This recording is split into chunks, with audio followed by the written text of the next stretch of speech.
રીબડાના અમિત ખૂંટ કેસમાં હવે ધીમે ધીમે નવા વળાંક આવી રહ્યા છે, કારણ કે જે આપણે જોઈ રહ્યા છીએ અને એમના ઘણા બધા જે નજીકના લોકો હોય છે, એમના સમાજના લોકો હોય છે કે બીજા ગામ લોકો હોય છે, તેવું કહી રહ્યા છે કે અમિત ખૂંટને ન્યાય મળવો જોઈએ। ગોંડલની અંદર પણ ગોંડલના જે અમુક ગામડાઓ છે, જેમ કે કાલે આપણે જોયું હતું કે અનીડાના ગામ લોકોએ કહ્યું હતું કે હવે મહાસભા થશે, જો પહેલા આવેદન આપવામાં આવશે અને જો એમના પછી કોઈ કાર્યવાહી નહીં થાય, જે વ્યક્તિ આમાં સંડોવાયેલા છે એમની સામે, તો મહાસંમેલન રીબડાની અંદર જઈને કરીશું। પરંતુ તેમ છતાં હવે ક્યાંક ને ક્યાંક સવાલ એ થઈ રહ્યા છે કે જે રીતે અમિત ખૂંટે સુસાઇડ નોટ લખી અને એમાં જે નામ લખવામાં આવ્યા હતા અનિરુદ્ધસિંહ જાડેજા, રાજદીપસિંહ રીબડાનું, તેમની સામે કાર્યવાહી કરવાની માંગ તો તેમનો પરિવાર પણ હવે કરી રહ્યો છે, કારણ કે હવે મુખ્યમંત્રી ભૂપેન્દ્ર પટેલને પત્ર લખવામાં આવ્યો છે અને એ પણ જે અમિત ખૂંટ છે તેમના પત્ની દ્વારા। નમસ્કાર, નિર્ભય ન્યૂઝ સાથે હું છું રિદ્ધિ।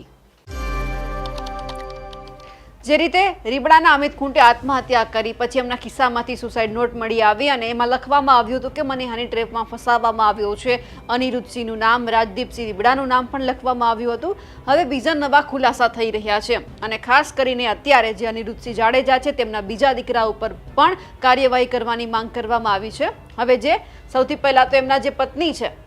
બીનાબેન અમિતભાઈ ખૂંટ, એમણે હવે મુખ્યમંત્રી ભૂપેન્દ્ર પટેલને અરજી કરતી વિનંતી કરતો એક પત્ર લખ્યો છે। મુખ્યમંત્રી ભૂપેન્દ્ર પટેલ સાહેબ,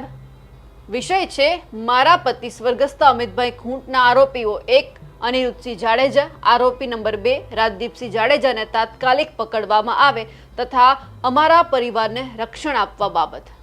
હવે અહીંયા કહેવામાં આવ્યું છે કે અમારા પરિવારને રક્ષણ પણ તમારે આપવું પડશે, કારણ કે જે રીતે ઘટના બની છે, જે અમિતભાઈ ખૂંટ છે એટલે કે અમિત ખૂંટે જે આત્મહત્યા કરી છે તે કેસની અંદર જો આ વ્યક્તિની સામે આવું થતું હોય તો પછી અમારા બીજા પરિવારનું શું, બીજા પરિવારના સભ્યોનું શું? એટલે અમને પણ રક્ષણ આપવામાં આવે। લખવામાં આવ્યું છે કે જય ભારત સાથ જણાવવાનું કે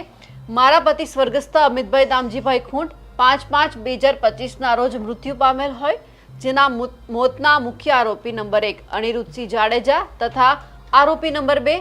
રાજદીપસિંહ જાડેજા જે પોલીસ પકડથી દૂર હોય, જે આજ દિન સુધી પકડાયા ન હોય,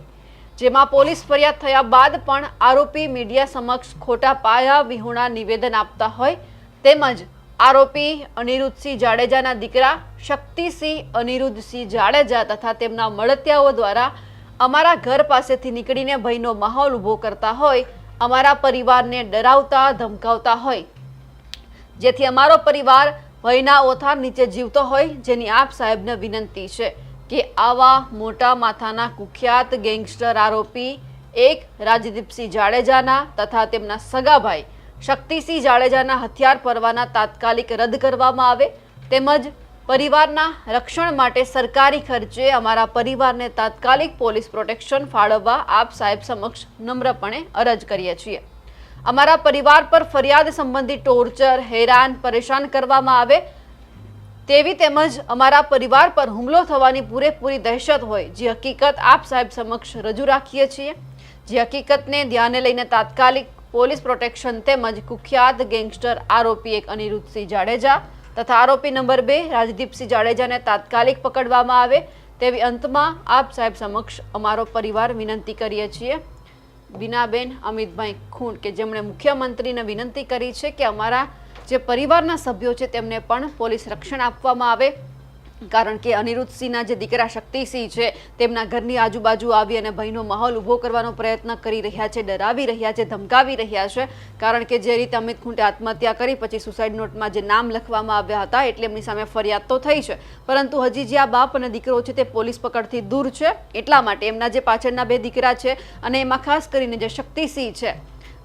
એ ક્યાંક ને ક્યાંક એમના ઉપર ક્યાંક ભયનો માહોલ ઊભો કરવાનો પ્રયત્ન કરતા હોય તેવું પણ સામે આવ્યું છે। હવે જોવાનું છે કે પોલીસ રક્ષણ આપે છે અને આ કેસમાં હવે આગળ શું કાર્યવાહી થાય છે, કારણ કે હજુ સુધી આપણને ખબર છે કે જે રીતે કાર્યવાહી કરવાની છે, જેમને પકડવાના છે એમને કંઈ પકડવામાં આવતા નથી। અલગ અલગ પ્રકારના નિવેદનો આપણે સોશિયલ મીડિયાના માધ્યમથી અનિરુદ્ધસિંહના સાંભળ્યા હતા, તેમ છતાં પોલીસ એમને પકડી નથી શકતી અને મિસ્ટર એક્સ ઉપર તો હજુ પણ તલવાર લટકેલી છે। હવે આ બધું ક્યારે પોલીસ ક્યાંક એમના ઉપર કાર્યવાહી કરશે, ક્યારે બધાને પકડશે તે પણ જોવાનું છે, પણ ખાસ અત્યારે જે અમિત ખૂંટના પત્નીએ જે સીએમને પત્ર લખ્યો છે એમના ઉપર મુખ્યમંત્રી કેટલો ભાર આપે છે તે પણ જોવાનું છે। અમારા અહેવાલને લઈને આપનું શું કહેવું છે કમેન્ટ કરીને ચોક્કસથી જણાવજો. સાથે જ અમારી નિર્ભય ન્યૂઝ ચેનલને લાઇક, શેર અને સબસ્ક્રાઇબ કરવાનું ભૂલશો નહીં. નમસ્કાર.